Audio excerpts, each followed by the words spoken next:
Before I conclude on Tobago, Madam Speaker, I wish to touch briefly on the issue of self-government. As you are aware, the Constitutional Amendment Tobago Self-Government Bill 2021 and the Tobago Island Government Bill 2021 are currently before the Parliament. These pieces of legislation offer significant possibilities for Tobago for greater self-determination. These bills are also important for Tobago's development, and we seek bipartisan support from the opposition to collectively work together to assist in the passage of these bills. I want to thank the THA for their collaborative approach to advance the island's development and to increase Tobago's contribution to national economic activity.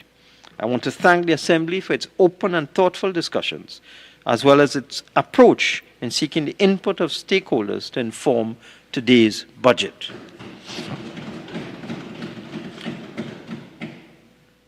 We now look at our medium-term framework. Madam Speaker, we have been budgeting within a medium-term economic framework. We have found a medium-term fiscal strategy and a medium-term expenditure framework to be vital in our efforts to maintain fiscal and balance of payment discipline through a well-defined pathway of adjustment. We have put in place a medium-term framework for the upcoming 3-year period, 2022 to 2024, for navigating the post-pandemic recovery. As was the case for many economies in the world, the impact on major economic indicators of COVID-19 has been difficult to forecast, especially at this time. Our economy is influenced by external and domestic developments in the oil and gas sectors, prices and production, both of which impact economic activity in the non-energy sector. In 2020 and early 2021, a major local gas producer encountered unexpected technical difficulties resulting in a substantial decline in gas production. Such matters are outside of our control. However, we envisage a rebound in oil and gas production driven by new discoveries, with oil production rising from 64,859 barrels per day in 2021 to 86,163 barrels per day by 2022, and gas production from 2,773 million standard cubic feet per day in 2021 to 3,368 million standard cubic feet per day in 2022. They're stabilizing thereafter at about 3,600 million standard cubic feet per day. Amid the strengthening global recovery, oil prices, gas prices, are expected to rise close to 60% above their low base in 2020. The average price of oil was US $41.29 per annum in 2020 and is projected by international institutions to rise to US $64.68 in 2021 and $66 in 2022 to 2024.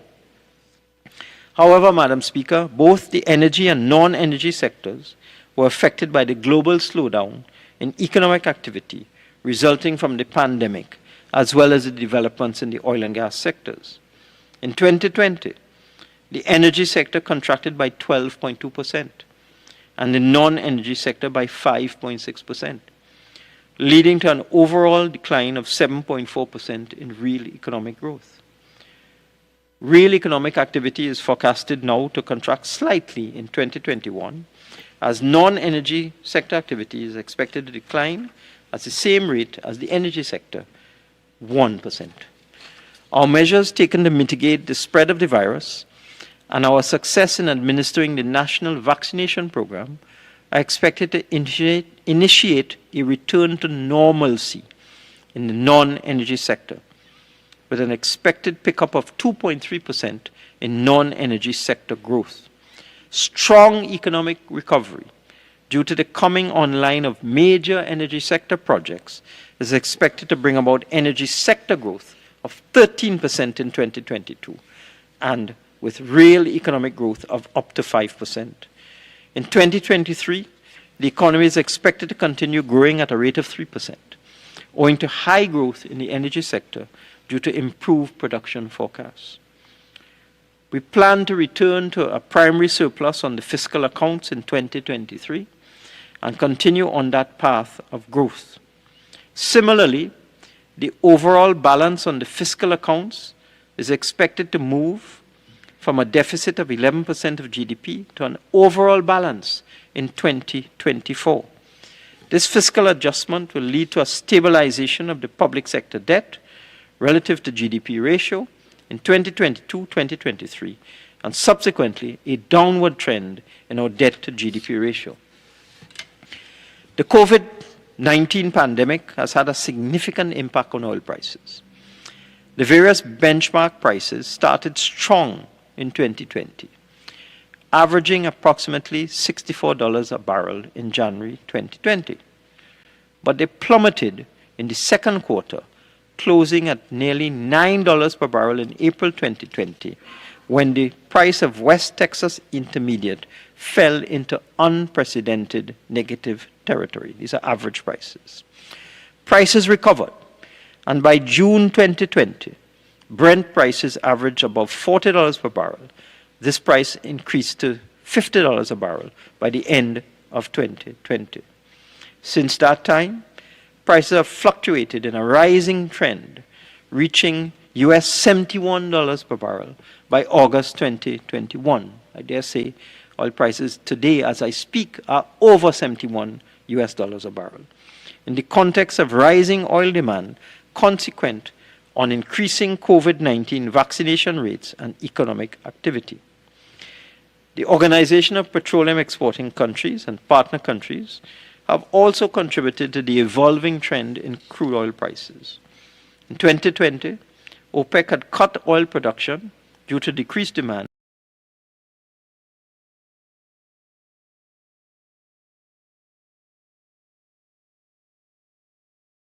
during the pandemic. It has been gradually increasing oil input in 21, and it has indicated that it will do so until the production downward adjustment has been phased out. Oil prices have now become extremely volatile and difficult to forecast.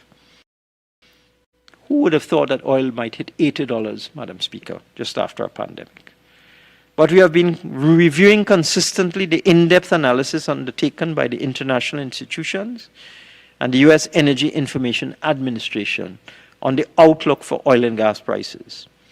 These institutions are forecasting oil prices to stabilize at approximately US $66 per barrel during the period 2022 to 2024.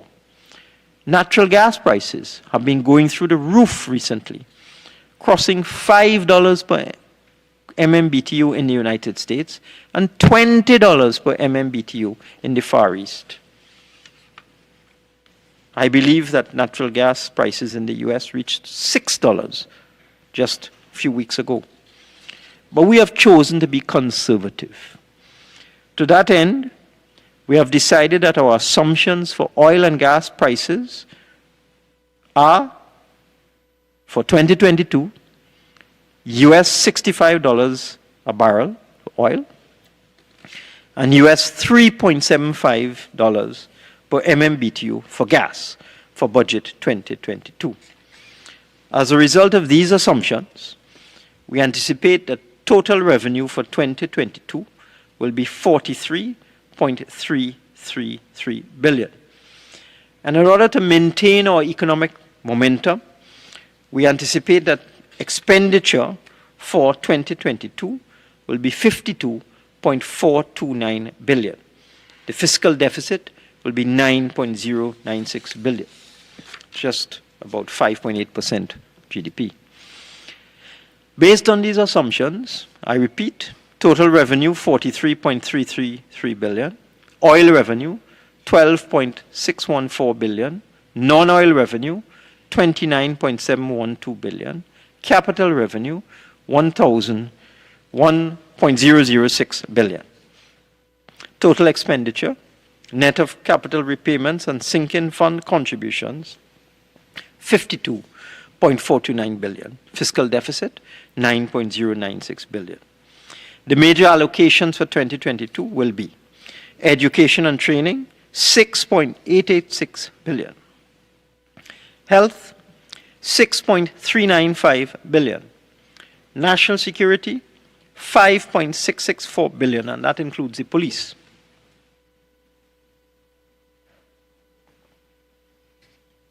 Works and transport, 3.577 billion.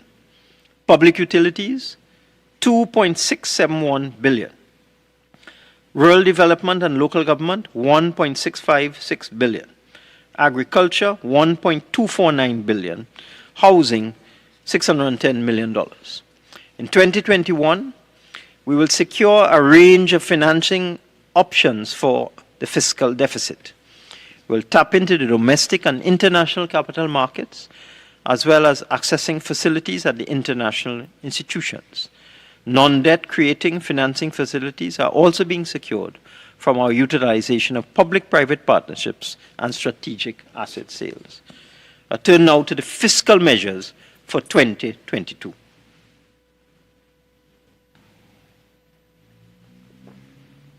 Madam Speaker, in recognition of the fact that we have to stimulate and assist businesses, the first fiscal measure will be a reduction in the tax rate by 5% for significant exporters of local goods. As part of our comprehensive suite of COVID-19 relief measures, I propose to reduce the tax rate by 5% for significant exporters of local goods, the annual revenue of which is over $500,000. This measure is expected or estimated to benefit over 500 exporters in initial assessment and is estimated to cost $45 million annually in revenue foregone. This measure will take effect on January 1st, 2022 and will be reviewed after 3 years. Second, business stimulus. Another reduction by 5% in the tax rate for small and medium companies whose core business relates to technology solutions and digitization. And that technology solution and digitization is more than 50% of annual revenues. To support the broad digital strategy and provide much needed support to companies, we are reducing the tax rate by 5% for small and medium companies whose core business relating to technology solutions, digitization, and construction is more than 50% of annual revenues. It is estimated that if 1,000 small and medium companies utilize this measure, they can each save $41,000 in taxes at a cost of an estimated $45.6 million in revenue foregone per year. This measure will take effect on January 1st, 2022 and will be reviewed after 3 years. And this also includes construction, Madam Speaker. So it's technology solutions, digitization, and construction. In the digital sector, to further accelerate and advance this country's drive for digitization, I am proposing that for new companies whose core business activity, capital allowance, up to 40% of expenditure incurred by companies engaged in research and development. Because we believe when a company elects to invest in research and development, it allows the organization to gain a better foundation, understanding future capabilities and potential. This measure will cost an estimated $28.5 million and is expected to benefit 1,000 companies. The measure will take effect on January 1st, 2022 and will be reviewed after 3 years.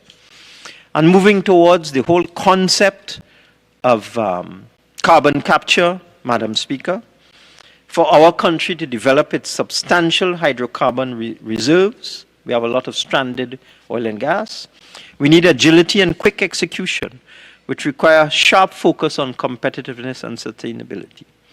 To achieve this objective, I propose to introduce a tax credit of 30% of the cost of investment of up to a maximum of $500,000 for companies that invest in carbon capture and storage and enhanced oil recovery. This measure will take effect on the 1st of January 2022. Small and medium enterprises. Small and medium enterprises have a vital role in the Trinidad and Tobago economy, contributing significantly to growth and job creation. SMEs face numerous challenges, such as access to finance, regulatory hurdles, workforce gaps. In light of this, I propose a full tax holiday for the first 5-year period to new SMEs listing on the Trinidad and Tobago Stock Exchange by granting tax exemption on business levy and green fund levy to new listings, in addition to tax incentives in the Finance Act 2020. For the second 5-year period, new SME listings will be taxed at only 50%. Assistance will also be provided to the Trinidad and Tobago Stock Exchange to operationalize and integrate an SME mentorship program consistent with our focus to help SMEs into the broader set of services currently provided to SMEs by various government agencies. This includes, but not limited to, supporting the redrafting of the listing rules to include a SME mentor company, and the subsequent approval process with the Trinidad and Tobago Stock Exchange, assisting in identifying and assessing a stable list of highly competent and experienced SME mentors, and integrating the SME mentorship program into the government's existing support infrastructure for SMEs. This measure will take effect on January the 1st, 2022. Penalties for overweight trucks. Madam Speaker, the infrastructure damage sustained on our nation's roadways by overweight trucks continues to be a major concern. One legal truck causes the same amount of damage to a road as approximately 9,600 cars.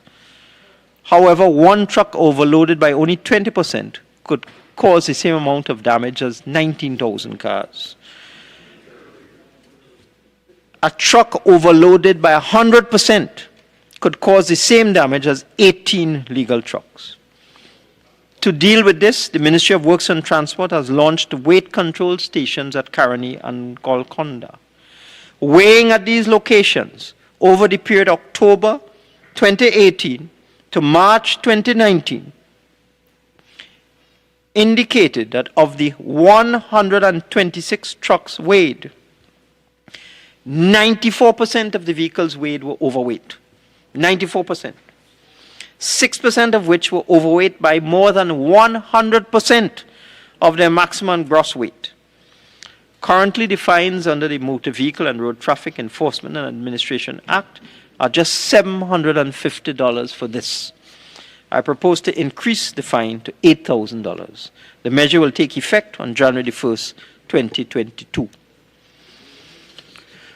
Manufacturing sector.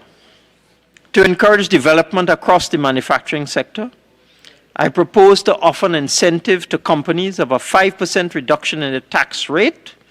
This is limited to $500,000 on qualifying project expenditure. This incentive will be for 2 years. These qualifying projects and activities must entail investment in projects which create advancements and growth in the manufacturing sector. Further, the projects must be related to information technology, digitization, manufacturing, and technology development. This incentive excludes companies in the petrochemical industry and is geared towards new foreign direct investment. The measure will take effect from January 1st, 2022. Foreign investment sector, withholding tax rate. To encourage foreign investment, I propose to amend the third schedule of the Income Tax Act, Chapter 7501, so that the rates of withholding tax shall be reduced on any distribution made from 10% to 8%, and where such distribution is made to a parent company, the rate shall be reduced from 5% to 3%. This measure is to encourage foreign companies to invest in Trinidad and Tobago. It reduces the taxation burden for the company, as it addresses specifically the dividend payments to them. In other CARICOM countries, in particular Barbados to the UK, the rate is 0%. This measure will take effect from January 1st, 2022. Strengthening the Board of Inland Revenue. recruitment of 100 audit and compliance officers. As we move to the full establishment of the Trinidad and Tobago Revenue Authority, this government will, in the interim, enhance revenue collection of this country through the recruitment of 100 recently qualified accountants and university graduates in a relevant field to support the Inland Revenue Division to improve tax collection. These graduates will migrate to the Trinidad and Tobago Revenue Authority when it is fully operational. This initiative is geared towards enhancing our revenue collection through strategic monitoring, impact visits, reviews, and audits of businesses. Those individuals who are recruited will be trained within the first 2 months of their employment. Tax allowance for first-time homeowner. Madam Speaker, we are committed to providing affordable and adequate housing to our low and middle-income citizens.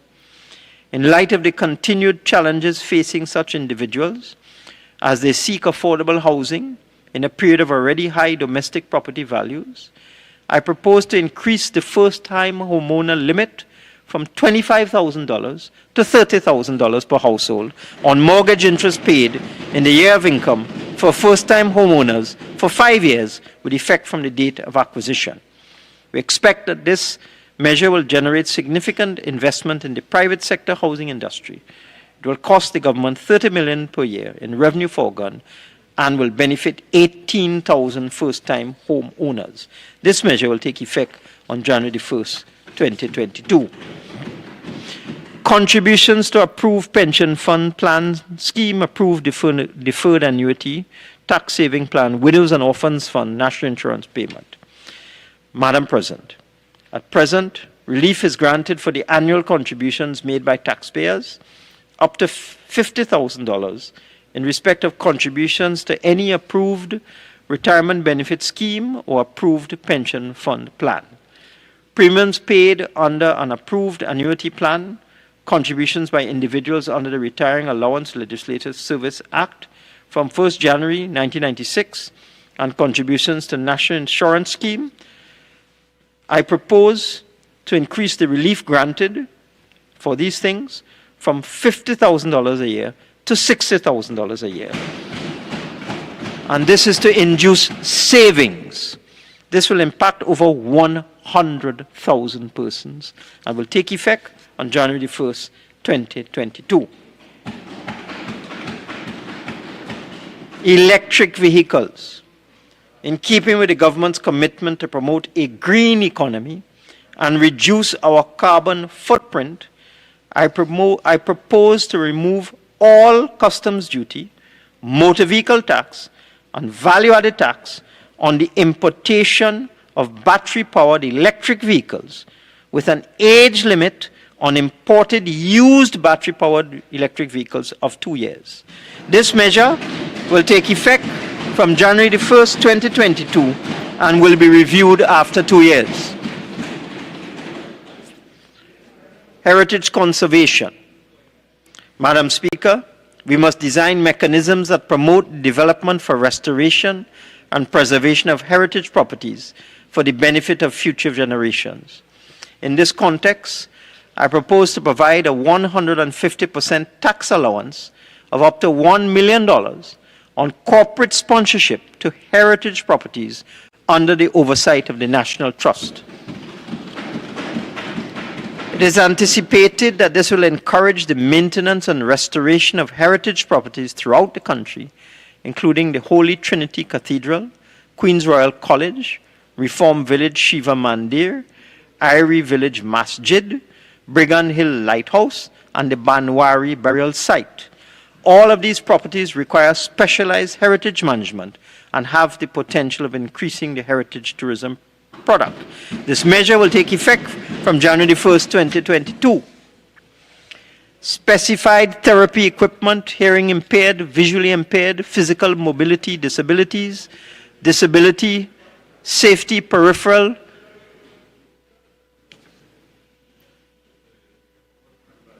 Maybe, Minister, maybe you're creating some excitement on both sides of the aisle. Thank you, Madam Speaker.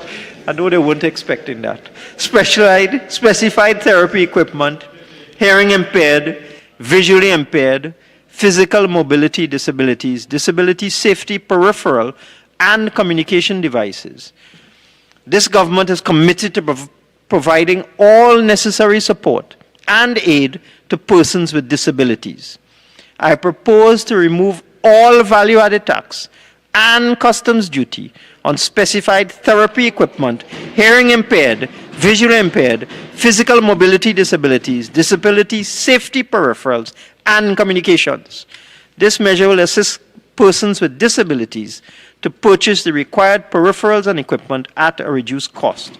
This measure will take effect on the 1st of January 2022. Offer for sale by First Citizens Holding of 10,869,565 ordinary shares in First Citizens Bank. We will approach the capital market in fiscal 2022 to divest 10,869,565 ordinary shares in First Citizens Bank in a bid to raise approximately $550 million. The government's current holding is 64.43%, or 161,946,890 shares. First Citizens Bank's annual report indicated that for the financial year ended September 30th, 2020, profit before tax amounted to $831.6 million. Profit after tax, $606.9 million. The efficiency ratio improved from 54.8% and from 54.1% to 54.8%. The group's total assets amounted to $47.4 billion, a 9.4% increase compared to fiscal 2019. The gross loan portfolio increased by 3.3% from $18.9 billion to $19.5 billion. The investments portfolio also increased by 3.7% to $16.5 billion from $15.9 billion. The group's funding base increased by 9.1% to $35.2 billion, and its capital base grew by 3.8%, moving from $7.2 billion to $7.4 billion. Qualifying capital to risk-adjusted assets stood at 39.4%. Notwithstanding the challenges posed by the COVID-19 pandemic, the First Citizens Group subsidiaries performed admirably. The First Citizens Depository Services realized a profit before tax of $60 million. The trustee company contributed a profit before tax of $30.6 million. The Investment Services Group contributed $189.4 million. To this end, the proposed sale will result in shareholding post-completion of 151 million shares, 151,077,325 shares, or 60.1% of issued shares. So the government will still have 60.1% of the shares of FCB after we divest these 10 million shares. Utility rebates. Madam Speaker, the TNTEC bill rebate program provides a 25% rebate to TNTEC's residential customers on bills which are $300 or lower. That is the total value of the bill, including VAT. I propose to increase the rebate from 25% to 35% on bills that are $300 or lower.